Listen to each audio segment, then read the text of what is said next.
So I think it's super important. It's just a way to cut down waste as well. So History was made last spring semester at the University of Miami when we had the first all-women student government elected in school history. Today, these ladies are filling in their big shoes and tackling different tasks. Even with all the newfound fame, President Abigail Adeleke stays humble and focuses on the bigger picture. When I decided to run for president, I didn't have this idea that I was running to change history or to change the course of the university. I wanted to run because I knew there were things about the university that I really wanted to change. Student government advocated prior to the semester for a smoother transition for students to come to campus, as well as those who chose to defer and pursue online classes.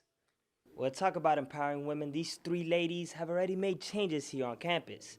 They've really set the tone and raised the bar for the next generation of women that want to run for student government. Not even the pandemic that we're facing today can stop them. They hit the pandemic back harder, serving as middlemen between students and administrators. More now than ever, students are relying on student government for all of their COVID-19 related concerns, and we are always communicating with administration, and it's always a evolving process. Each week, the school will put out new information about COVID-19, different testing methods, things like that, and we really help relay that message to the students. Not allowing the pandemic to derail them, they are constantly advocating for everyone on campus to feel at home and included. Our university is different because we've been working on racial justice initiatives as well as COVID-19. Cementing their names in the history books, these women have formalized a committee to bring awareness to all the social issues. So DEI, Diversity, Equity, and Inclusion Committee actually started off as an idea by different people and members of student government, senators, students that were just very involved. With an empty seat in the office, they elected former Senator Landon Coles to be the new director of DEI.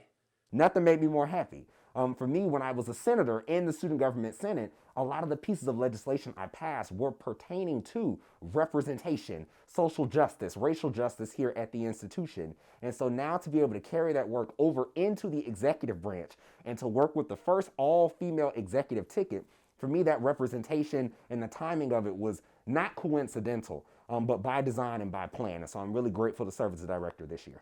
Those that are incoming freshmen already have it hard entering their first year of college during a pandemic. But with the creation of DEI, it has made it easier for them to settle in. As a freshman, I'd say the transition's always hard, and this pandemic just made it much more difficult to put myself out there, to meet people like me. But the ladies of student government have definitely facilitated that with councils like the DEI. As a Latino student, I meet people just like me, et cetera, and it's made me feel included, and it's made it easier for me to come in feeling included to the school. Student government has seen greatness before, and having faced the adversity that a pandemic has brought, these three women are showing they're not any different. This is Joseph Sid reporting for UMTV.